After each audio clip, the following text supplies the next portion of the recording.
Welcome back to the Stat 201 Beyond the Lecture video series. This is going to be lesson 2.1, which is on the types of variables.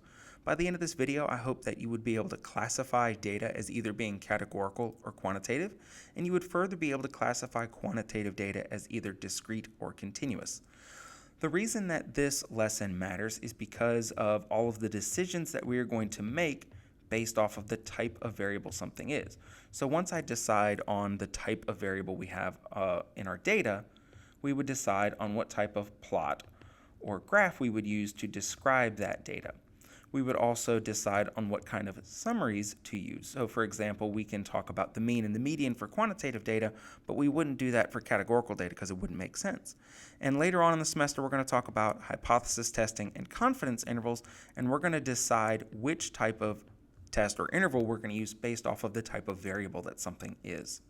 So just to kind of recap with you what these things are, categorical data is grouping or labels that we would assign to people, places, things in order to group them together along some form of category or quality that they may have. So notice it's got the keyword category kind of built into it.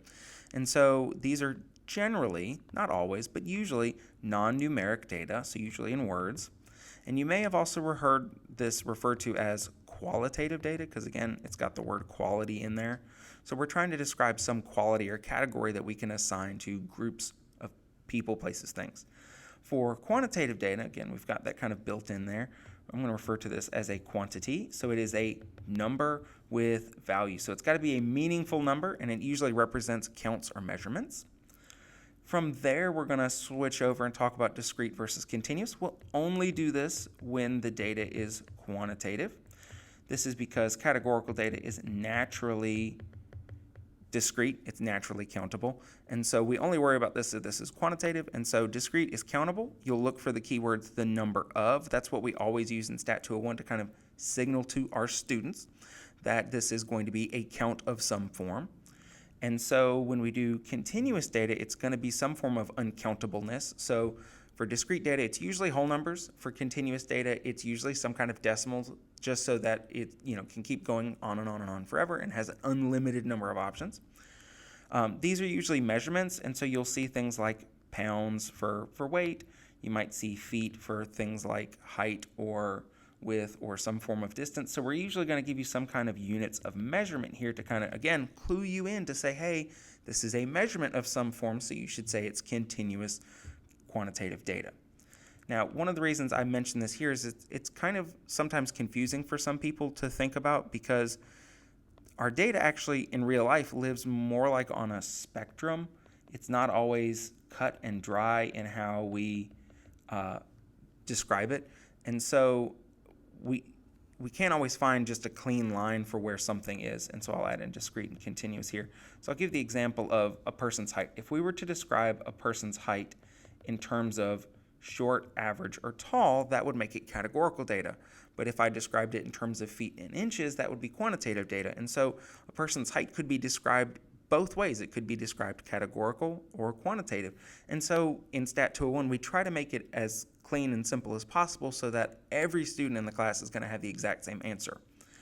So that being said, there are two questions that I want you guys to ask yourselves as you go through and do these problems. So the first question is my data a number? If your answer to that question is no, then you can pretty safely say it's going to be categorical data. If your answer is yes, move on to the second question and ask yourself the question, what does this data represent? If the data represents a count, then it's safe to say it's discrete. If it represents a measurement of some form, like distance, like weight, then it's going to be continuous. And if it's neither one of those, which we do have in some cases like identification numbers, so like your student ID number,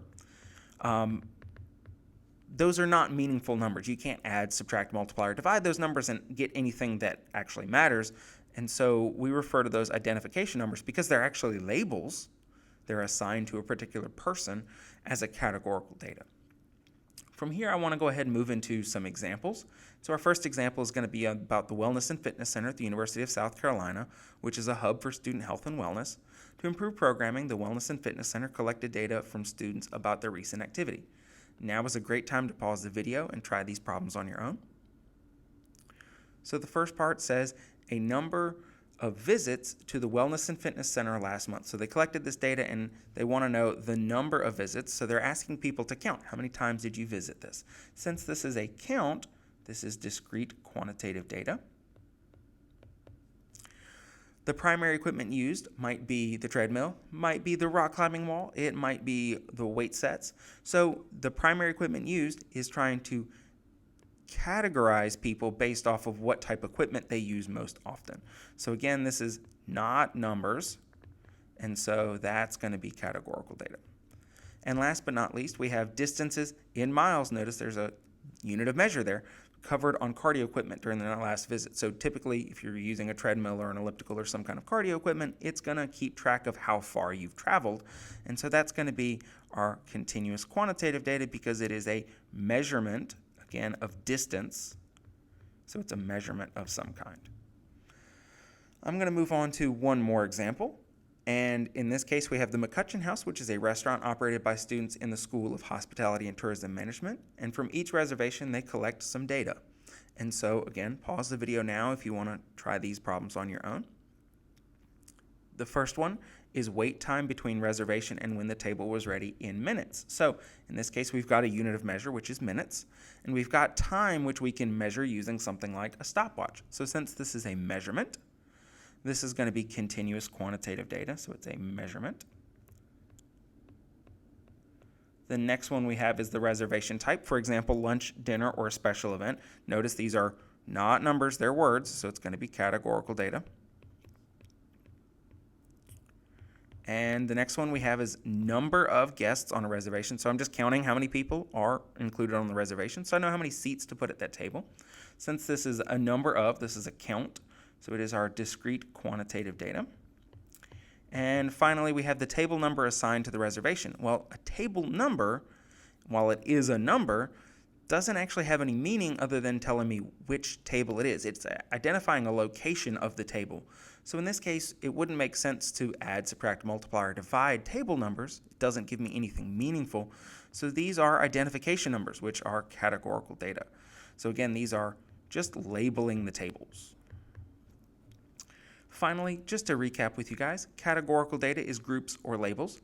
For discrete quantitative data, it is a meaningful number in terms of a count, and we usually use the keywords the number of. And for continuous data, it's measurements, and we usually try to give units of measurements to kind of clue you in again. It is a measurement. Again, meaningful numbers for continuous quantitative data. The one pitfall I will warn you of is, again, make sure you think about whether the number actually has a value. That will help clue you in on those odd examples like the identification numbers. All right, I'll see you in the next one.